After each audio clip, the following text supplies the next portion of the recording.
CMO doctor Sunil Tewatia ने Jansath CHC व Bahadurpur PHC का औचक निरीक्षण कर दिए आवश्यक दिशा निर्देश।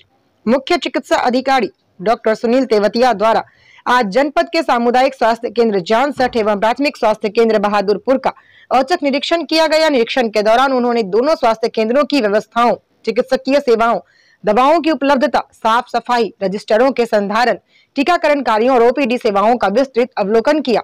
डॉक्टर सुनील तेवतिया ने उपस्थित चिकित्सा अधिकारियों एवं स्वास्थ्य कर्मियों को निर्देशित किया कि मरीजों को गुणवत्तापूर्ण, समयबद्ध और संवेदनशील सेवाएं प्रदान की जाएं। उन्होंने स्पष्ट कहा कि लापरवाही किसी भी स्तर पर बर्दाश्त नहीं की जाएगी। सीएमओ ने मातृ शिशु स्वास्थ्य सेवाओं और राष्ट्रीय स्वास्थ्य कार्यक्रमों की प्रगति पर विशेष ध्यान देने और रिकॉर्ड को अद्यतन रखने के निर्देश भी दिए। इसके साथ ही उन्होंने संस्थानों में साफ सफाई व्यवस्था को और सुदृढ़ करने, उपकरणों के रख रखाव को सुनिश्चित करने और लैब सेवाओं को बेहतर बनाने पर भी जोर दिया। देखें स्टार न्यूज प्लस के लिए उत्तर प्रदेश के मुजफ्फरनगर से एमडी चौधरी पूजा रानी की ये रिपोर्ट।